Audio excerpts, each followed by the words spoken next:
বন্ধুরা, এখন আমি যে দোকানটার সামনে দাঁড়িয়ে রয়েছি সেটি শতাব্দী প্রাচীন দোকান, 107 বছরের পুরনো দোকান। 1918 সালে স্থাপিত এই দোকানটা।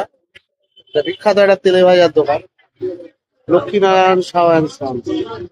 এটা আরেকটি নাম আছে যেটা বললে আপনারা বুঝতে পারবেন, নেতাজির চপ। চলুন দেখি এই দোকান। এই দেখুন, এই হাতিবাগান চৌমাথা থেকে বাদিকে বিধান সরণি ধরে হেলুয়ার দিকে আসতে গেলে আপনার ডান হাতে পড়বে রাস্তা, ডান হাতে এই সেই বিখ্যাত চপের দোকান।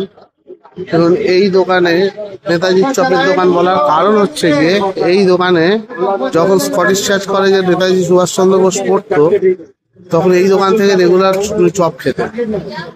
সেই জন্য এই দোকানটি সেই সময় থেকেই বিখ্যাত হয়ে গেছে, যেহেতু নেতাজি সুভাষচন্দ্র বোস এই দোকানের চপ খেতেন। এখন দোকানের বহর বেড়েছে, তেলে ভাজার সাথে সাথে বিভিন্ন ধরনের ভাজাভুজিও বিক্রি হয়।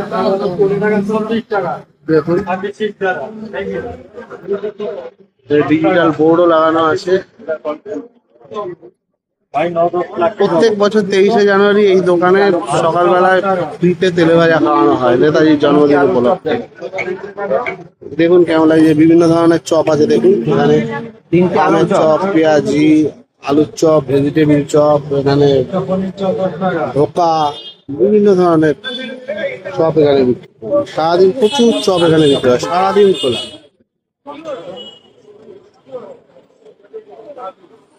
আপনাদের কোনোদিন বন্ধ থাকে না? না, দেখুন কন্টিনিউ ভাজা চলছে, যে পেঁয়াজি ভাজা চলছে।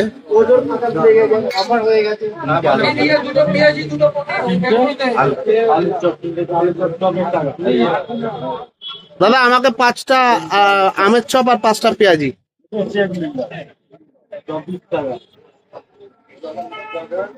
দেখুন বন্ধুরা, কেমন লাগলো আমাকে জানাবেন ভিডিওটা।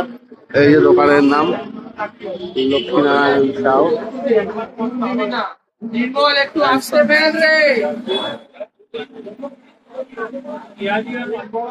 এই বিধান সরণি, চৌমাথা, সামনেই হেদুয়া পার্ক। কেমন লাগলো বন্ধুরা ভিডিওটা অবশ্যই জানাবেন।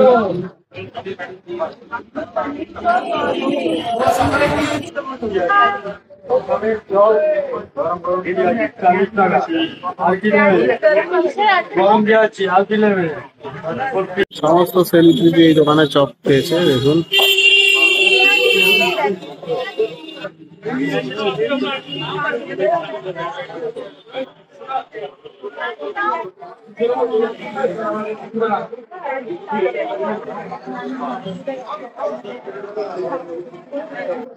দেখা যাচ্ছে ভদ্রলোক আলো পত্র ইনি হচ্ছে লক্ষ্মীনারায়ণ সাউ।